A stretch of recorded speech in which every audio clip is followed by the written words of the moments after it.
How are you doing? Good. Yeah, good. So go ahead. Well, we had a very good event here 2 nights ago. Actually, I'm sorry, it was last night. And it was a kind of a combination of the Cannabis Science Group and the local community in San Diego. Right. And that was the Canna event. Canna. Yeah. Tell quickly the audience what Canna is. It's a great idea, great concept. It's rocketing and rolling throughout the country. Yeah. So we started Canna 3 years ago, and the idea was to really get the decision makers together and let them do business. And we find that most of the people that attend are C-level. They're COOs, CFOs, CEOs, or they're owners or large investors. And what we've done basically is we've cut out the vendors out of the equation unless they are a sponsor. And this is not because we're looking down our nose at anybody, but we find that the guys running these companies, they want to have, they don't want to be bothered. They want to be able to talk to other CEOs and without somebody, after them to sell them something. Yeah, and you do these events quite perfectly before the major conferences around the country. And yes.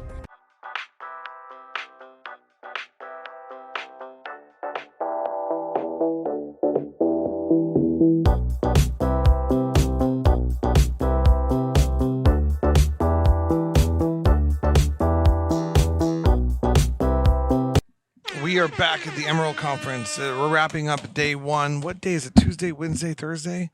What day is it? It's Tuesday. Tuesday. I always forget what day it is and where I'm at. But we're in San Diego, beautiful San Diego, Emerald Conference. Thank you, MJ BizCon, for hosting us.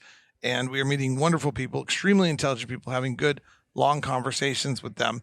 MJ BizCon does a great event every year in November, December in Vegas. But Ray moves just so fast. Everybody's like, hey, where are you going later? Hey, where are you going later? Oh, yeah. And you never have these good long conversations. One step after another. And there's just so many people. But here it's a little more curated event. There's some good, extremely intelligent individuals. I've been learning a lot here on Meet Unshackled from some scientific individuals that are way over my head. But Ray, you and I both do events, and you do executive recruiting, and we have a lot of stuff in common. How are you doing? Good. Yeah, good. So go ahead. Well, we had a very good event here 2 nights ago. Actually, I'm sorry, it was last night. And it was a kind of a combination of the Cannabis Science Group and the local community in San Diego. Right. And that was the Canna event. Canna. Yeah. Tell quickly the audience what Canna is. It's a great idea, great concept. It's rocketing and rolling throughout the country. Yeah. So we started Canna 3 years ago, and the idea was to really get the decision makers together and let them do business. And we find that most of the people that attend are C-level. They're COOs, CFOs, CEOs, or they're owners or large investors. And what we've done basically is we've cut out the vendors out of the equation unless they are a sponsor. And this is not because we're looking down our nose at anybody, but we find that the guys running these companies, they want to have, they don't want to be bothered. They want to be able to talk to other CEOs and without somebody, after them to sell them something or whatever. Yeah, and you do these events quite perfectly before the major conferences around the country. And yes, not always attached to a conference. We will be at Benzinga in 2 weeks. We do it both Benzinga events in Florida and Chicago. Our events in California are not attached to conferences. But when we venture back east, we generally attach to a conference. Later this year, we'll be in New York. We'll be in Ohio.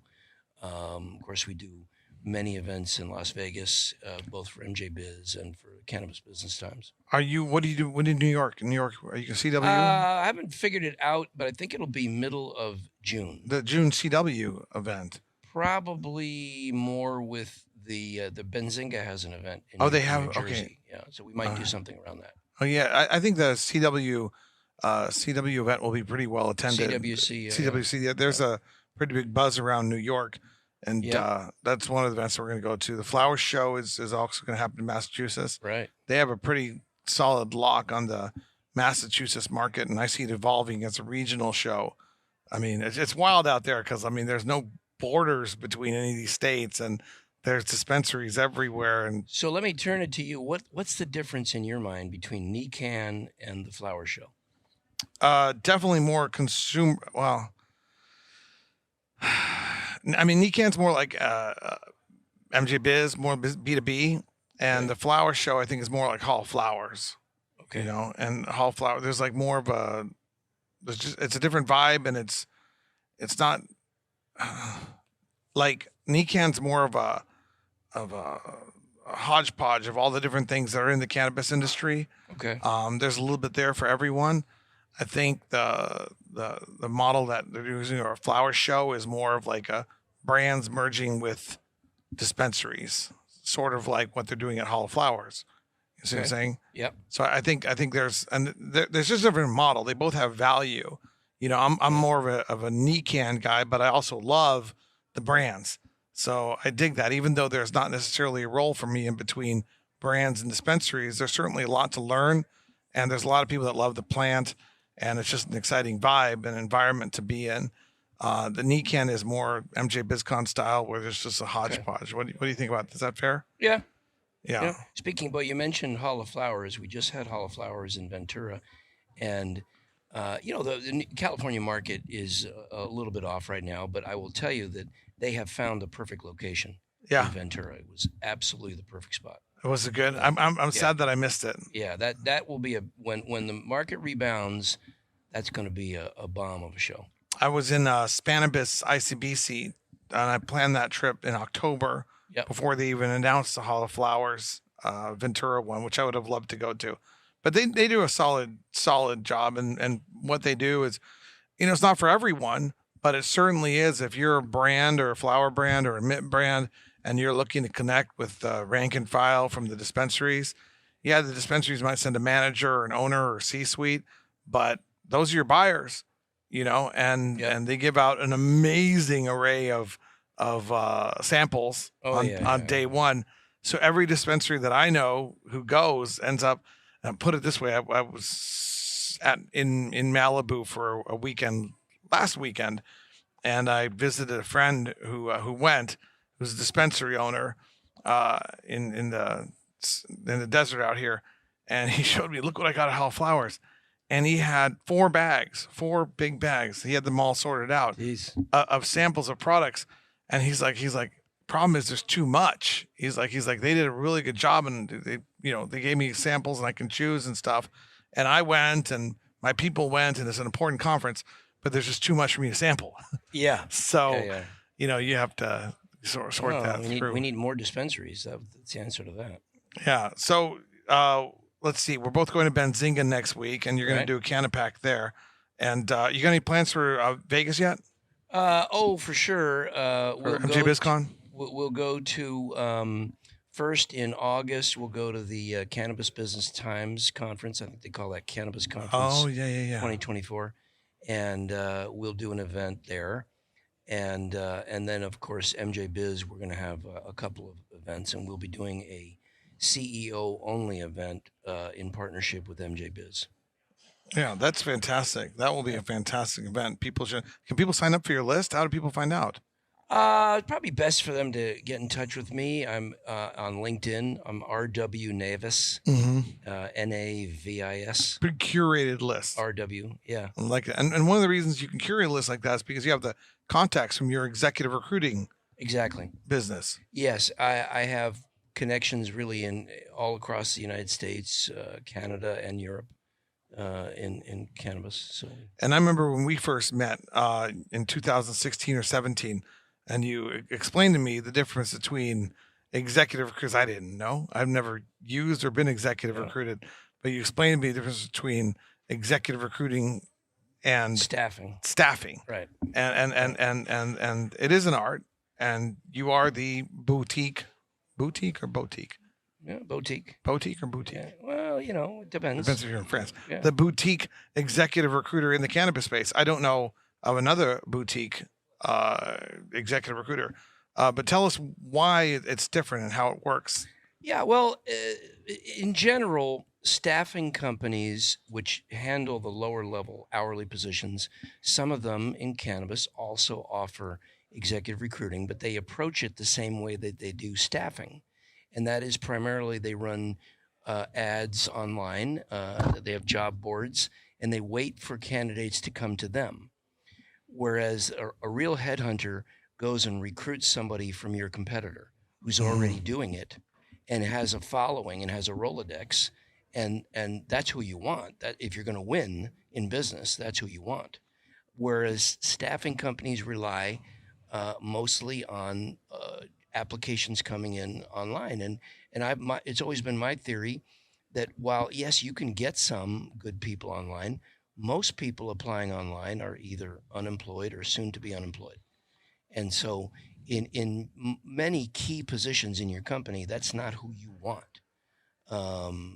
If a person's involved in multi-million dollars of revenue in your company, that's certainly not who you want. So you've been doing this for 7 or 8 years in the cannabis space. Yep. Any numbers you want to share with how many people you've worked with or how many people you placed? And that's okay if I don't want to get into you. Yeah. But also, if not, do you also have a list and how many people are on it of do not hire? People that you've like come across. Well, I'll branch off to a couple things that I think Yeah. There's a couple things you would find interesting here. There are many people who could never get a job again in California who are finding work in New York and New Jersey right now. And they're finding it through some of these companies that I've mentioned who are and it's amazing because I'm originally from New York, although we left when I was 9. You got to be careful, but you know who those people are, Yes, right? yes. Okay. Another And I'm tap into his expertise. I'm astounded that the shrewd New York business people are hiring, I want to say our rejects, but people that could never get a job in California again because That's they've made interesting. mistakes. And so that always rubs me the wrong way. I mean, it's tough. And I'm going through that right now with a client where I'm going in there and they went through this and I'm saying, didn't you do any reference checks? Did you ask anybody in California about these people? And I don't know, somehow and these are the things that are done. We do reference checks, background checks, everything on everybody that we place because it's not in my interest to have somebody not work out. I want someone who's going to be there for years and come back to me and say, hey, we need somebody else. The amount of dirt that you must have, the stories from owners, HR directors, from employees. I mean, the amount of stuff that must come across your table and your plate.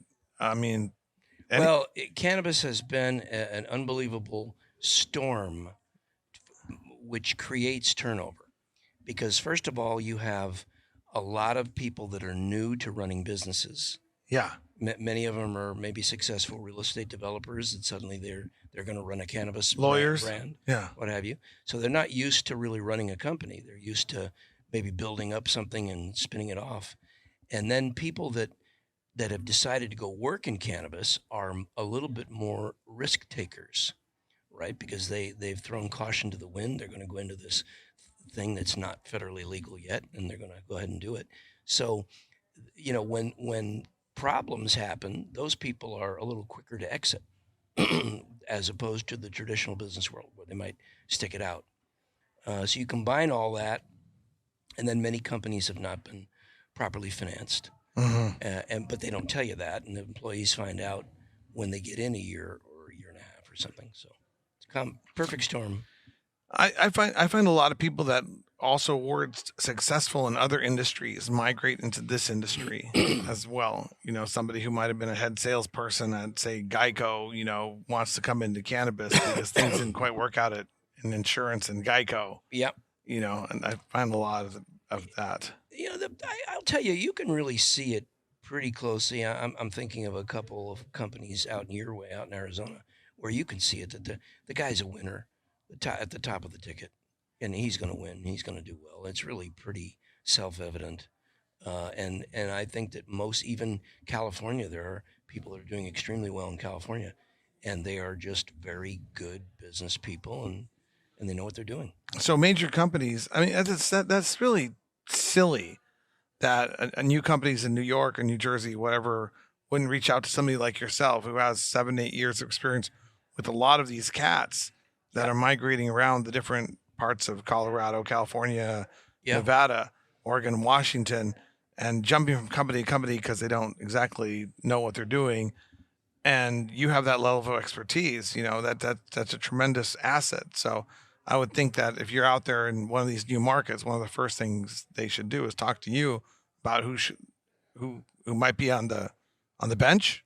Yep, absolutely. We can help them. We've got our hooks into every market in the country. I have 22,000 followers on LinkedIn, and they're all from cannabis. I started this profile in the cannabis industry. Wow. So that's a lot. How many followers do I have, Eric? Oh, he's got plenty. I don't know. I need more. I feel left left behind. But yeah, well, I always say one day when I'm ready to work, I'm going to come talk to you. I think you're doing fine just by yourself. I get by doing my little small deals and my little, I call it almost a side hustle, but Meet as a volunteer project, Meet Unshackled as a volunteer project, but it helps me connect people, which I end up helping them find what they need, not employment.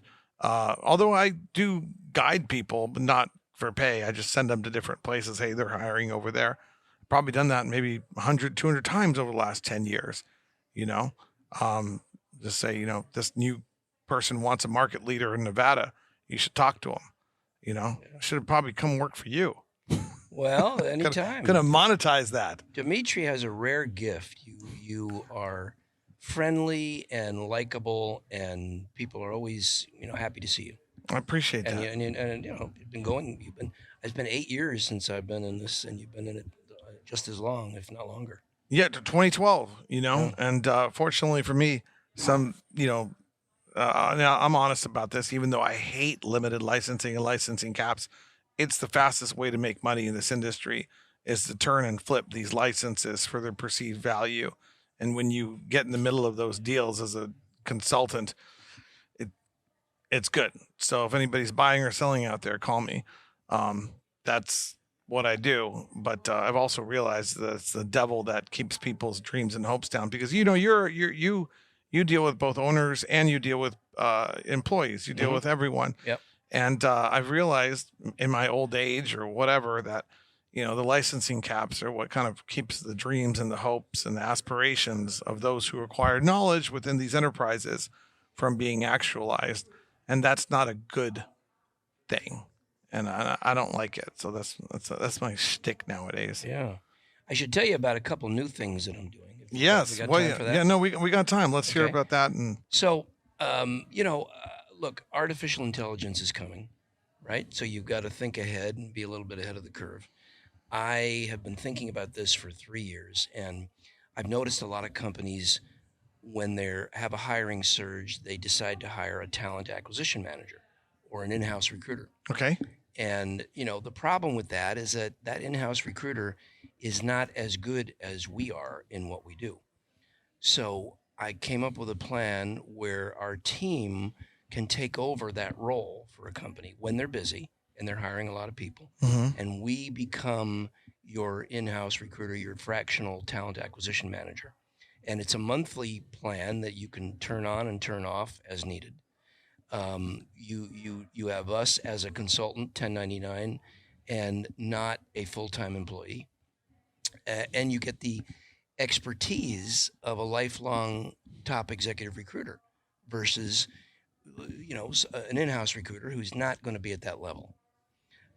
So we rolled that out just in the last few months. It's been very successful, and I think it's a bridge, one bridge towards combating what's coming with AI, and we're getting out ahead of the curve. I like it. It's a great concept.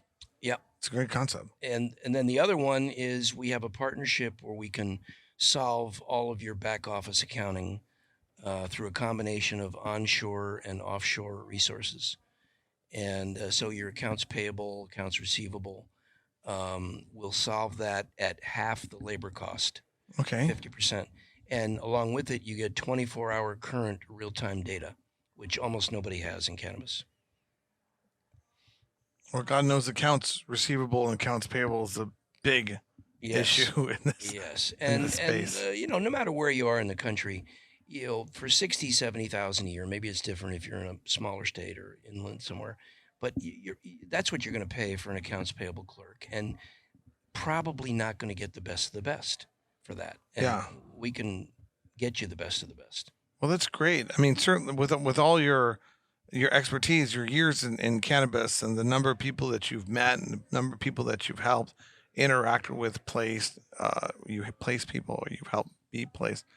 I've got to get my terminology correct there, because you have the companies, they get people placed, right? And then the people, they get placed. Exactly. So I just got the verbs there are all mixed up in my head.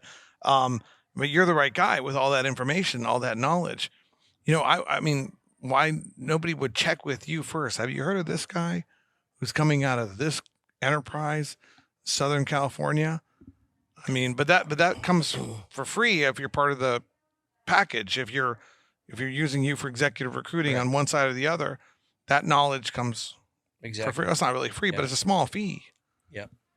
Yeah. And I've often wondered why funds that are investing in cannabis don't call me more often and say, hey, what do you know about this or whatever? It's what it is. Slippery slope there, but you have to be. There's also a lot of and we are very confidential in what we do. Yeah. I can't share a lot of information with people, but absolutely, you gotta be careful. Yeah. And it's not my business model, but I see these people. I think it is with a lot of people. There's a lot of bullshitters that can talk their way through things. Mm-hmm. You know what I'm saying? And they get by the gatekeeper again and again and again because they sell themselves. Oh. You know what I'm saying? Exactly. I'm going through that with the client in New York right now. Exactly. Yeah, but that's why, reach out to Ray. He's a wealth of knowledge, a wealth of information, of tremendous resources. What's the name of the company? R.W. Navis. R.W. Navis. R.W. Navis and Associates. Yep. R.W. Navis and Associates Executive Recruiting. Correct. That's I just call it Ray. Ray. Yeah. And the talent acquisition, the fractional program is under that. The offshoring of the AI, AR, and AP is through a Turos group partnership. Yeah. Well, definitely, if you're out there, if you're looking for this level of expertise, reach out to Ray. Also, keep a close eye on the Canna Pack. I'm sure it's going to be developing into different things over the years. Things always change, and it's going great right now. Who knows what it will be like in 15 years, But it will be there because it's a concept that works. It's good. So keep an eye out on Ray. Join him on LinkedIn. He is a mega monster. I don't know what you call it. Mega force, mega presence on LinkedIn. And definitely, and watch out for him at Benzinga, other conferences coming up. We will have our booth at Benzinga, and we will see you there. Great. Thank you, Ray. Thank you. Thanks for having me again. Appreciate you. It's been another episode of Mino Shackled here at Emerald Conference.